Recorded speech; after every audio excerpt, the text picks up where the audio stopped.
ಬಸವಲಿಂಗಾಯ ನಮಃ. ಗುರುವಿಗಾದರೂ ಬಸವಣ್ಣನೆ ಬೇಕು, ಲಿಂಗಕ್ಕಾದರೂ ಬಸವಣ್ಣನೆ ಬೇಕು, ಜಂಗಮಕ್ಕಾದರೂ ಬಸವಣ್ಣನೆ ಬೇಕು. ಕಪಿಲ ಸಿದ್ಧ ಮಲ್ಲಿನಾಥಯ್ಯ ಎನಗೂ ನಿಮಗೂ ನಿಮ್ಮ ಎಲ್ಲ ಶರಣರಿಗೂ ಬಸವಣ್ಣನೆ ಬೇಕು.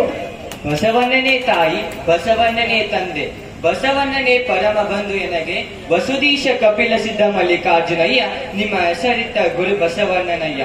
ಎಲ್ಲರಿಗೂ ಶರಣು ಶರಣಾರ್ಥಿಗಳು. ನಾನು ಪ್ರಮಥ ಶಿವರಂಜನ್ ಸತ್ಯಂಪೇಟೆ. ನಾನು ಪ್ರಣವ ಶಿವರಂಜನ್ ಸತ್ಯಂಪೇಟೆ. ಇವತ್ತು ನಾವಿಬ್ಬರು ವಚನಗಳಲ್ಲಿ ಏನಿದೆ ಎಂಬುದರ ಕುರಿತು ಹೇಳುತ್ತೇವೆ. ವಚನಗಳಲ್ಲಿ ಏನಿದೆ?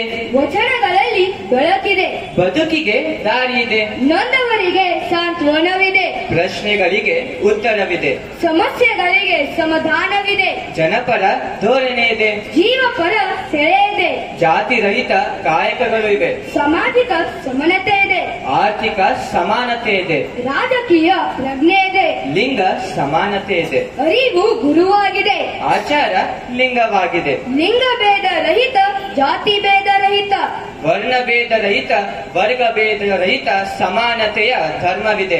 ಬದುಕನ್ನು ಕಟ್ಟಿಕೊಳ್ಳಲು ಕಾಯಕ ಮತ್ತು ದಾಸೋಹ ಮಂತ್ರಗಳು ಇವೆ. ವೈಜ್ಞಾನಿಕ ಮನೋಭಾವವಿವೆ, ವೈಚಾರಿಕ ಜ್ಞಾನ ದೀವಿಗೆ ಇದೆ.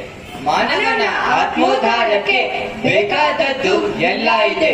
ಅಂತೆಯೇ ಶರಣರ ವಚನಾನುಭಾವವನ್ನು ಅರಿತು ಬಾಳೋಣ. ಧನ್ಯವಾದಗಳು.